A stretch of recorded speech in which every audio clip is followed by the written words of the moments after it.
আমার মনে হয় 31 দফা কর্মসূচি আপনাদের ঘরে ঘরে পৌঁছে গেছে, ঠিক আছে না ভাই? আপনারা এখানে 31টা দফা কর্মসূচি আছে, আমি 1 নম্বর দফাটা পড়বো আর লাস্ট দফাটা পড়বো।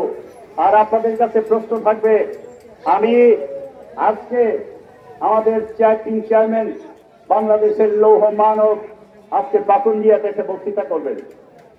এরপরে আগামীকালকে আমাদেরকে ঢাকায় নেতা ডেকেছেন, কি জন্য ডেকেছেন জানি না, দোয়া করবেন তো আমার জন্য?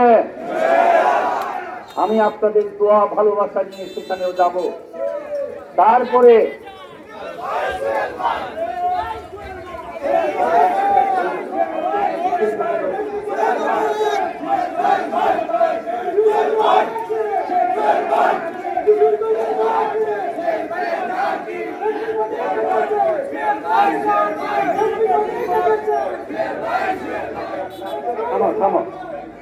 আমি সেখানে যাব, আজকের কর্মসূচি পরে আজকের মতো একটা গণমিছিল আবার করব। তবে সেটা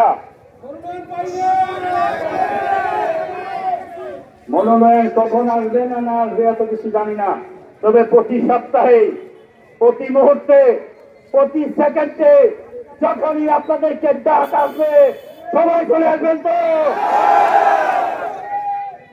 আমি জানি বাংলাদেশের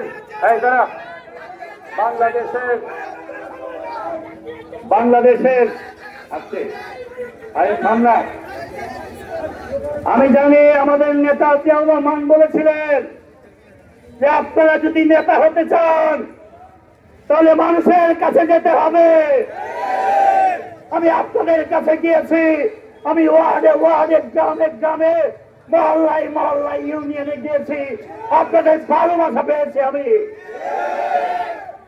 সারা জীবন আপনাদের ভালোবাসা নিয়ে আমি বেঁচেছিলাম। আজকেও আমি এমপি ইলেকশন শুধু করব আপনাদের ভালোবাসার জন্য, ঠিক আছে ভাই?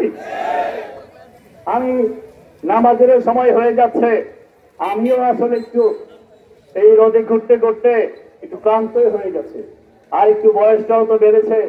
সেই 90-এর দিদি ছিলাম 38 বছর আগে।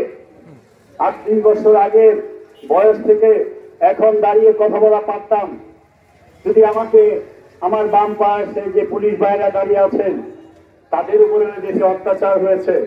তবে হাসিনা এই পুলিশটাকে এমন করেছিল যে আমার মতো একজন সাহসী বলবো না, আমি জিয়াউর রহমানের মতো একজন মানুষ, জিয়াউর রহমানের একটা সন্তানকে যেভাবে আবদ্ধ করে রিমান্ডে নিয়ে আমার উপর অত্যাচার করা হয়েছে, যেভাবে চোখ বেঁধে আমার চেয়ারে বসানো হয়েছে, আমাকে রক্তাক্ত করেছে, আমি জীবনেও সেটা বলবো না।